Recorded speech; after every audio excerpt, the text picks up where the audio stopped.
Assalomu alaykum barchaga. Bugun sizlar bilan ingliz tili grammatikasidagi muhim mavzulardan biri bo'lgan this, that, this hamda those mavzularini o'rganamiz. Bular o'zi nima desangiz, bular demonstrative pronouns hisoblanadi. Ya'ni bulardan biz narsalarni ko'rsatish uchun foydalanamiz.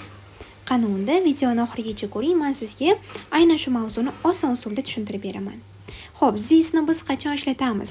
Thisning tarjimasi bu degan so'z bo'ladi va u yaqindagi bitta narsalarni ko'rsatishda foydalaniladi. This is a book. This is a phone. Ya'ni bu kitob, bu telefon. Ya'ni this bizda bu deb tarjima qilinadi faqat birliklar uchun, ya'ni yaqiningizda, yoningizda turgan birlik narsalar uchun bu deb gapirganingizda thisdan foydalanasiz. That esa u deb tarjima qilinadi va bu uzoqdagi bitta narsalarni ko'rsatish uchun foydalaniladi. That is a car.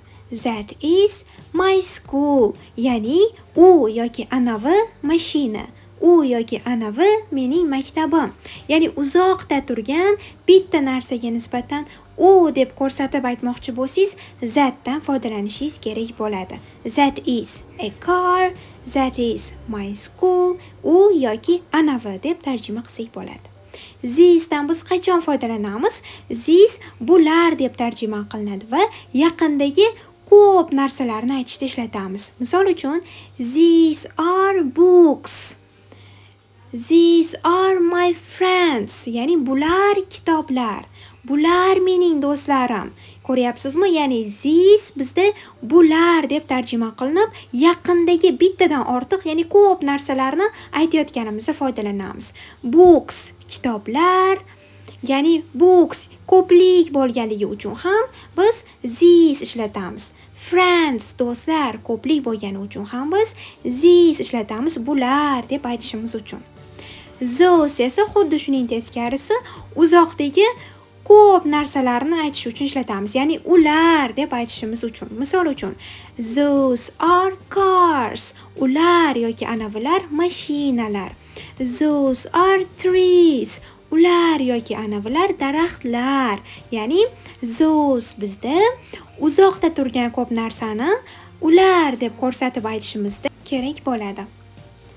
Oson eslab qolishingiz uchun aynan mana shu qoidaga e'tibor berishingiz kerak. Yozib qo'ysangiz ham bo'ladi. Thisdan biz faqatgina yaqindagi bitta narsani aytishda foydalanamiz va bu deb tarjima qilamiz. That esa uzoqdagi bitta narsani aytish uchun anavi deb tarjima qilamiz yoki u deb tarjima qilamiz. This esa yaqindagi ko'p narsalar uchun bular deb tarjima qilamiz. Those esa uzoqdagi ko'p narsalar uchun ular deb tarjima qilamiz. Dars foydali bo'lgan bo'lsa, like bosishni unutmang, sahifamga obuna bo'ling. Keyingi darslarimiz bundan-da foydali va manfaatli bo'ladi.